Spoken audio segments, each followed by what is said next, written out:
Quand on vous parle d'entrepreneuriat, je suis sûr que vous avez l'image de ce jeune start-upper en quête de gloire et de fortune qui a commencé son entreprise dans son garage ou dans sa chambre pour après engager des centaines de personnes avec comme finalité soit de se faire racheter par un grand groupe comme Google et Microsoft, soit d'entrer dans la cour des grands grâce à son introduction en bourse. Si je vous parle de multinationales, tout de suite, ce que vous voyez, c'est des entreprises comme Apple, Amazon, LVMH, Monsanto, Carrefour, Total, qui n'ont pour seul objectif que la croissance, quitte à détruire au passage la planète et à exploiter des êtres humains démunis. Si je vous parle de PME, vous avez tous cette image de votre restaurant, boucherie, boulangerie, fleuriste, garagiste favori qui se bat pour payer ses charges submergées par les différentes taxes et qui pour s'en sortir est forcé de travailler plus de 10 heures par jour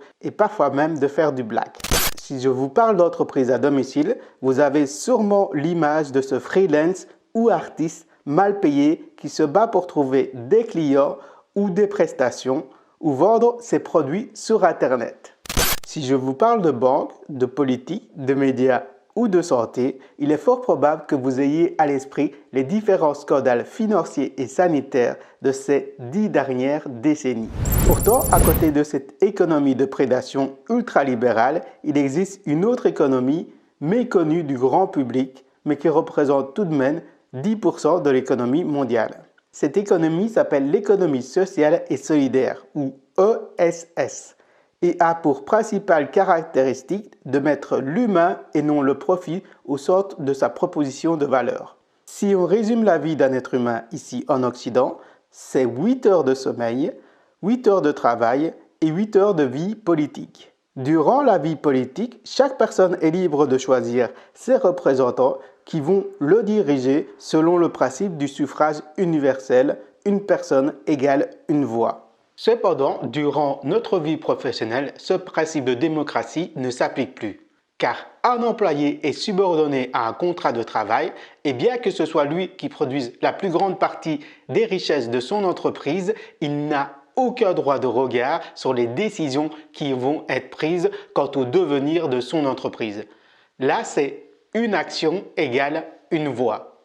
Ainsi, selon le principe d'optimisation de la rentabilité et de la privatisation du secteur public, à part quelques rares fonctionnaires, personne n'est à l'abri du rachat et du démantèlement de sa société pour finir par une délocalisation de son entreprise. L'économie sociale consiste simplement à introduire de l'humanité et de la démocratie dans les entreprises via le respect de ces 4 principes fondateurs.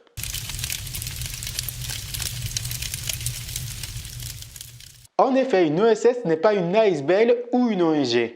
Donc, elle a pour objectif de faire du profit, donc elle est dans le secteur commercial.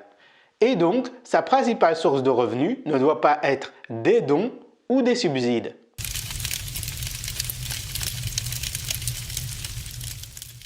En effet, une OSS est une société commerciale, mais elle n'a pas pour objectif principal la croissance à tout prix. Elle a pour objectif principal d'accomplir un objectif social.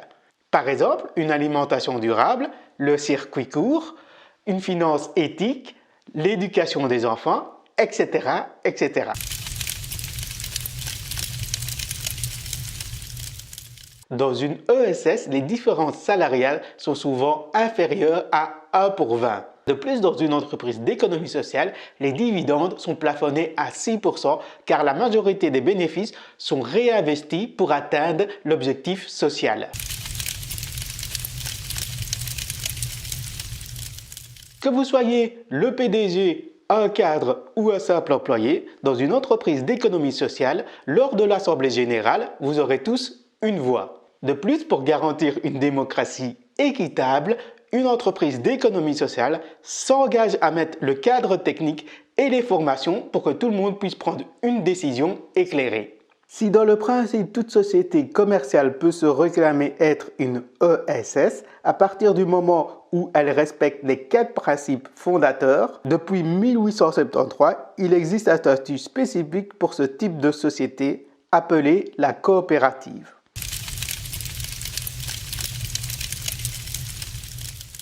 Rien de plus simple, il vous suffit d'acheter une part de coopérateur et lors de l'Assemblée générale, vous aurez un vote pour toutes les décisions importantes. De plus, à partir de ce moment, vous posséderez une part de la coopérative, donc ce qui veut dire que vous posséderez une part de votre outil de production.